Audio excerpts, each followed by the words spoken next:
Bismillahirrahmanirrahim. Assalamualaikum warahmatullahi wabarakatuh. Alhamdulillah, pada pagi hari ini kita bisa berjumpa kembali dalam keadaan sehat walafiat, dan mudah-mudahan kita semua dalam lindungan Allah Subhanahu wa ta'ala, dalam suasana yang tidak menentu, dalam suasana kemaksiatan dan kekufuran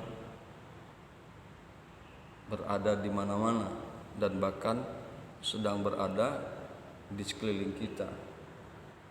Alhamdulillah, Allah masih membukakan hati kita untuk istiqomah, selalu bertemu di dalam majlis ba'da subuh. Mudah-mudahan pertemuan kita membawa keberkahan dan rahmat, khususnya untuk diri kita, keluarga kita, dan kampung kita. Amin ya rabbal alamin. Hadirin yang berbahagia, hamba-hamba Allah, pembahasan kita pada pagi hari ini halaman 37 sampai dengan 38 masih berbicara tentang masalah mulasara janazah, mengurusi masalah mayit, bahwa di dalam kitabnya dikemukakan, A'udzu billahi minasy syaithanir rajim, wa yalzamu fil mayyiti arba'atu asya'a, dan mesti dalam mengurus mayat 4 perkara: ghusluhu wa takfinuhu wa sholatu alaihi wa dafnuhu,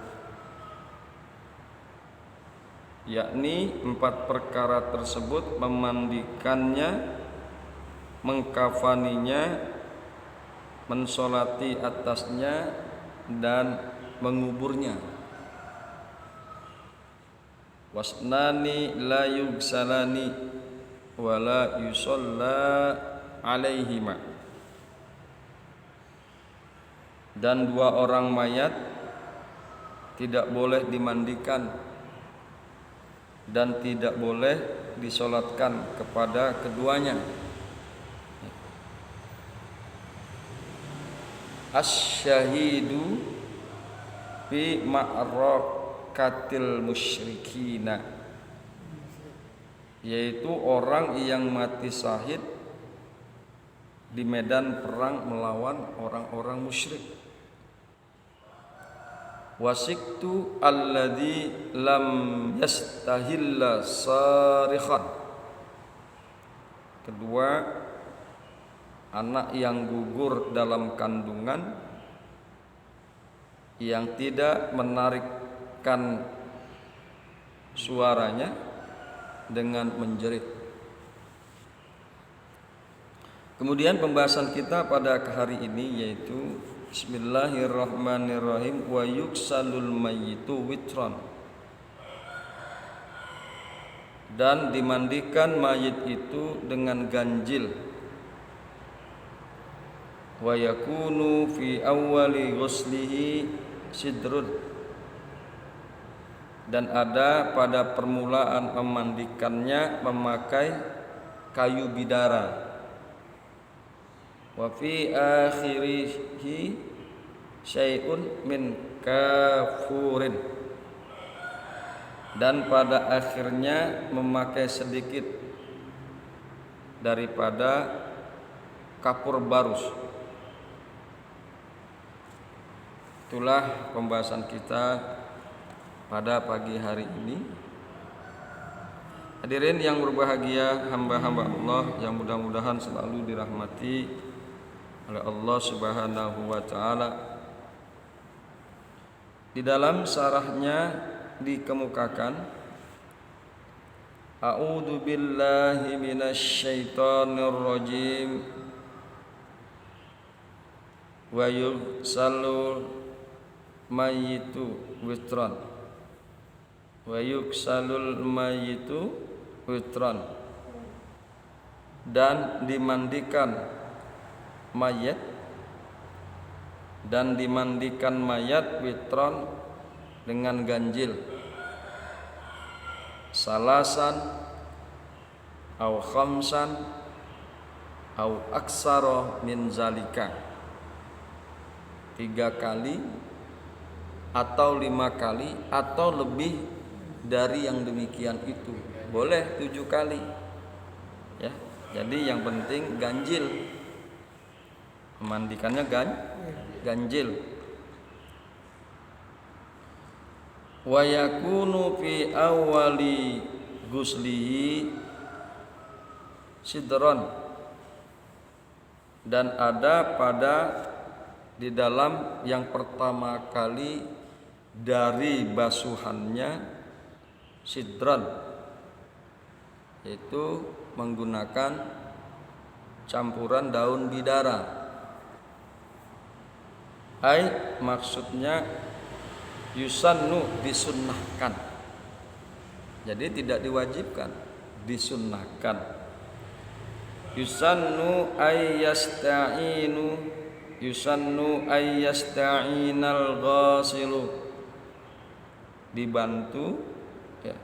Orang yang memandikan itu memberi bantuan fi ghuslatil ula, di dalam basuhan yang pertama, min ghusalatil mayyiti, daripada beberapa basuhan mayit, bisidrin, dengan tambahan daun bidara, air dicampur dengan daun bidara,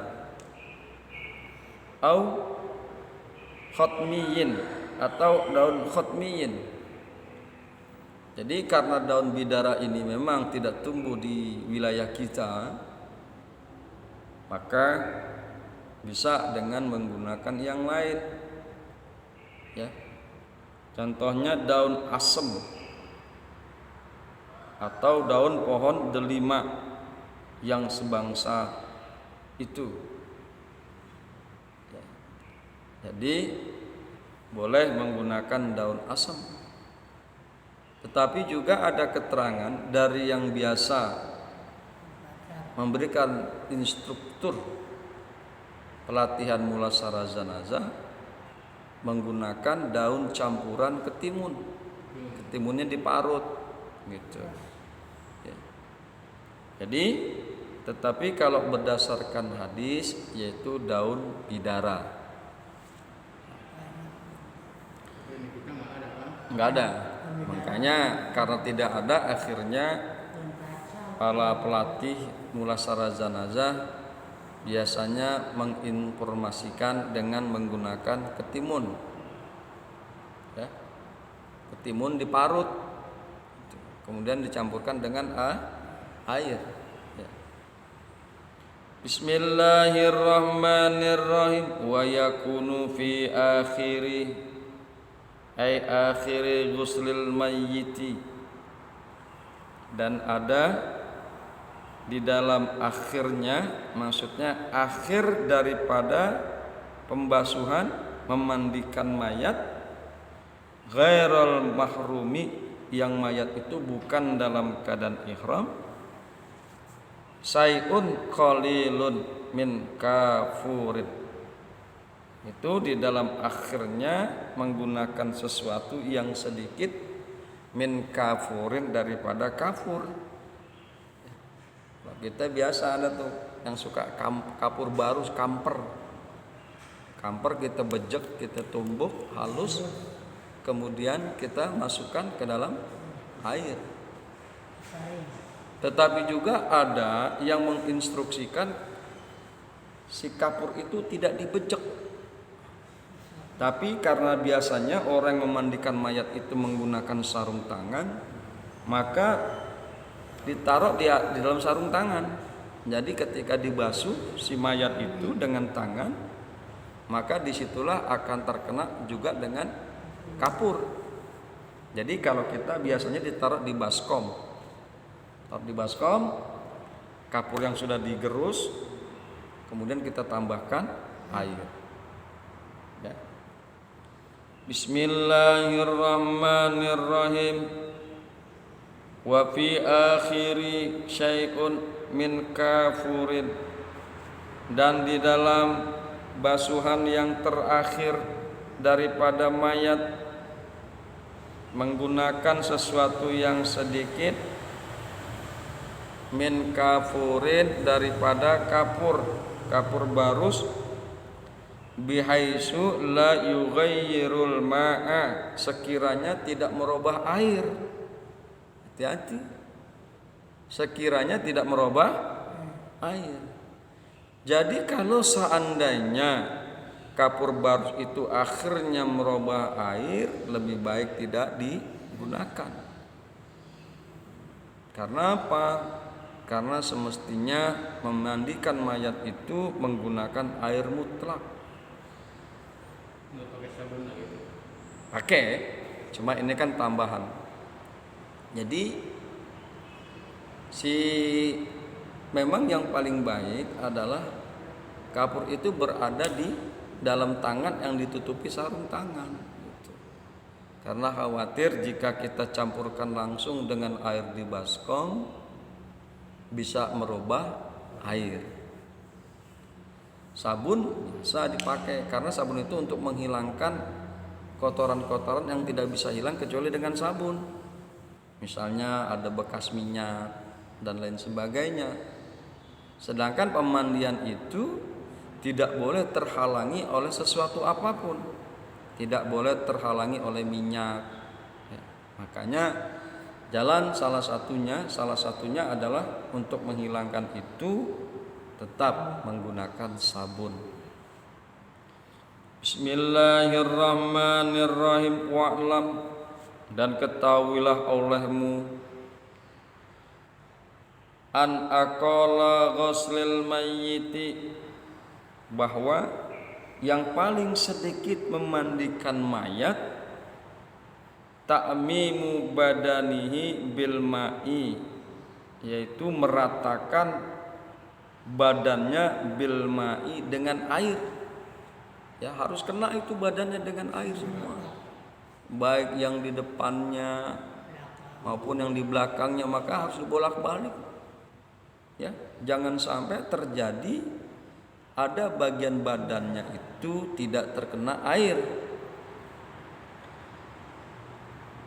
Yang paling sedikit daripada pembasuhan mayat, memandikan mayat, yaitu meratakan badannya dengan air, marrotan wahidatan, satu kali. Yang penting sekali itu adalah seluruh anggota badannya terkena oleh air. Makanya saya kalau memandikan mayat biasa saya buka itu ketiak-ketiaknya biar kena air. Bahkan saya gulingin, saya angkat sedikit kakinya agar, mohon maaf, duburnya juga kena air. Karena apa? Bagian-bagian yang terlihat itu harus terkena oleh air. Ya. Jadi yang paling sedikit adalah satu kali, ya, dibasuh secara merata. Wa amma akmaluhu, dan adapun yang sempurnanya daripada memandikan mayit, famazkuru fil mabsutati, itu disebutkan di dalam kitab-kitab yang panjang lebar. Ada lagi nanti kitab-kitab yang menerangkan hal itu lebih panjang dan lebih lebar. Insyaallah kalau memang kita ada umur akan kita kaji kitab-kitab tersebut. Mudah-mudahan Allah berikan kita umur yang panjang. Amin ya rabbal alamin. Kemudian marilah kita lanjutkan tentang mengkafani. Ini juga menjadi perhatian kita karena setelah memandikan kemudian dikafani, ya, dibungkus oleh yang biasa kita sebut dengan kain kafan. Bismillahirrahmanirrahim. Wa yukfanu fi salasati aswabin bidin, dan dibungkus mayat itu dengan 3 kain putih. Laisa fiha qamisun wala imamatun, yang tidak ada padanya gomis dan tidak ada sorbannya, imamah. Jadi 3 kain itu adalah di luar gomis dan di luar imamah. Di luar gomis dan di luar imamah. Jadi dibungkus mayat itu dengan 3 lembar kain, di luar gomis dan di luar imamah. Bismillahirrahmanirrahim. Kemudian di dalam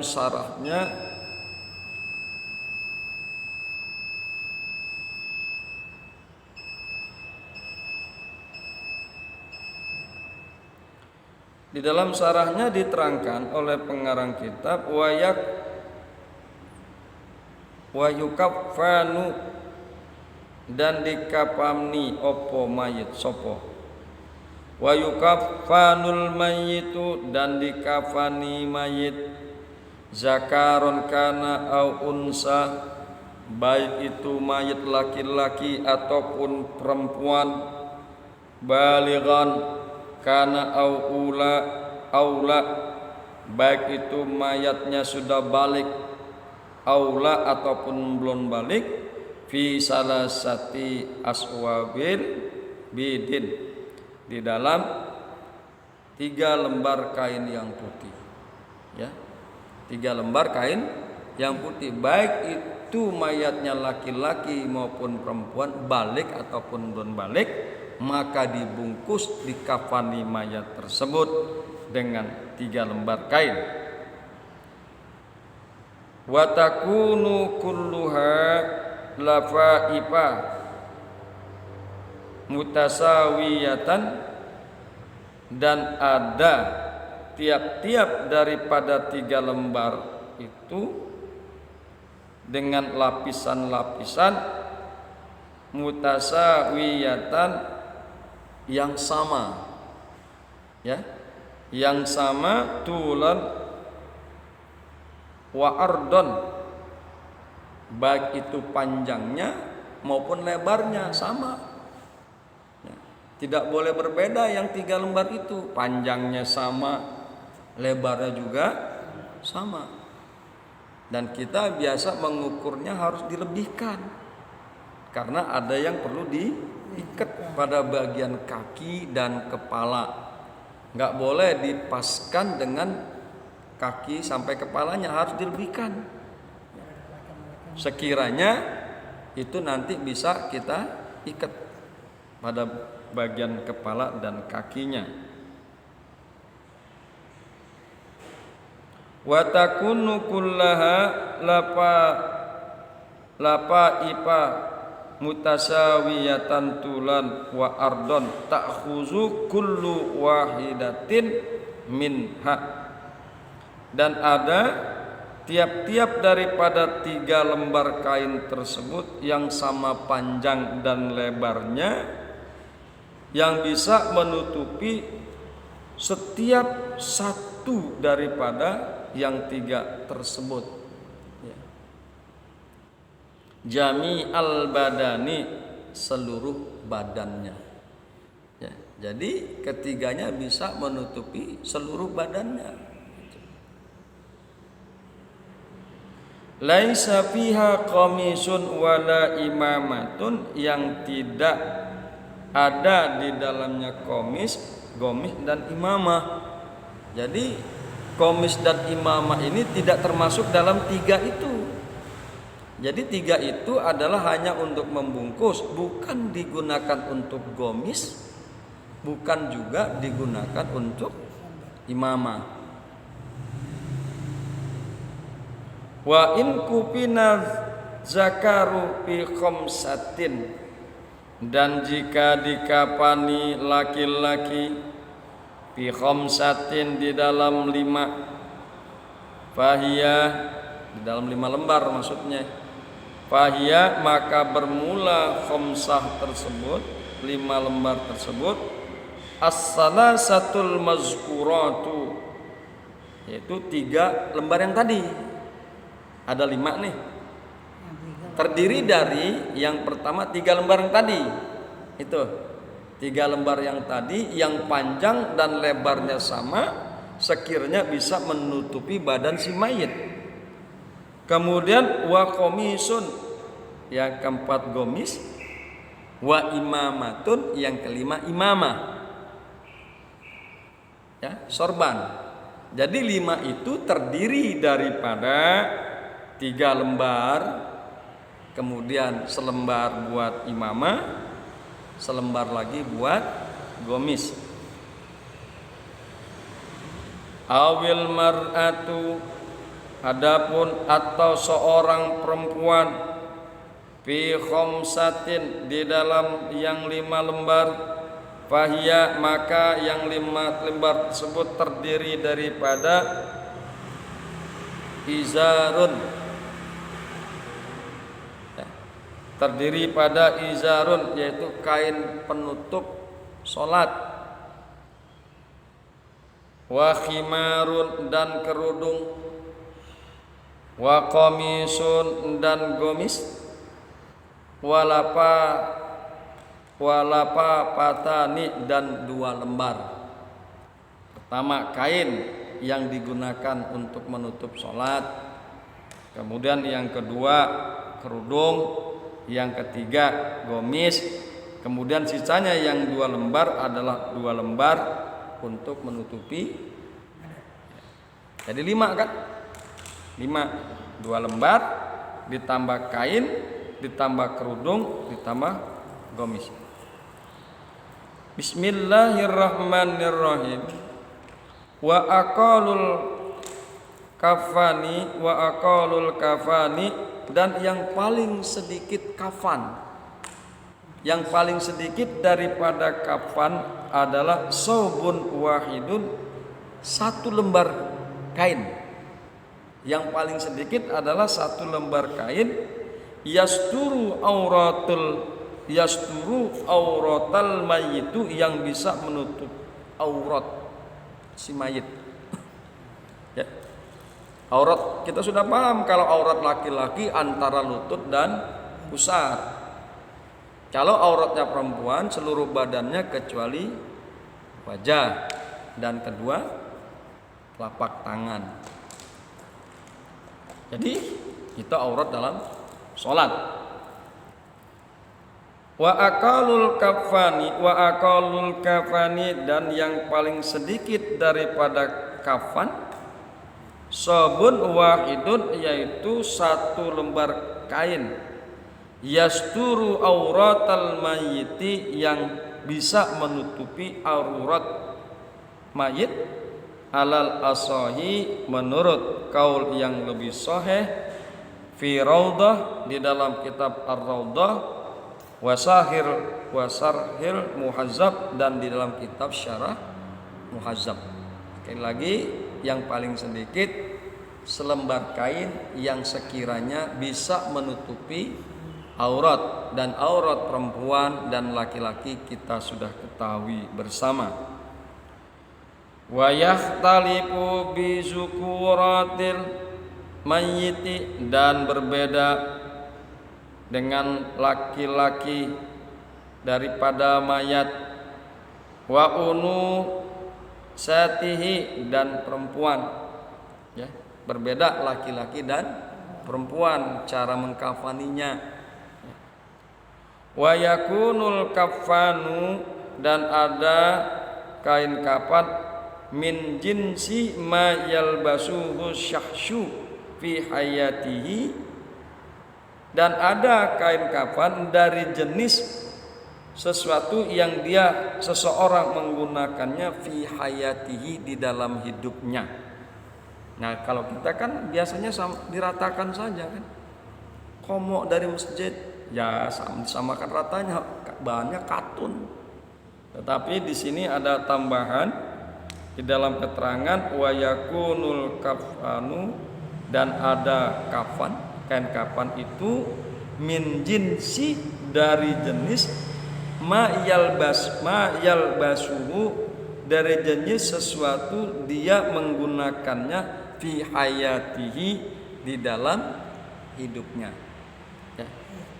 Hadirin yang berbahagia, hamba-hamba Allah yang mudah-mudahan selalu dirahmati oleh Allah Subhanahu wa taala. Itulah pembahasan kita. Alhamdulillah, kalau di orang-orang dulu tuh biasa udah nyiapin tuh, terutama keluarga yang dari Majalengka, udah nyiapin, maksudnya biar dia selalu ingat bahwa sebentar lagi dia akan meninggalkan keluarga.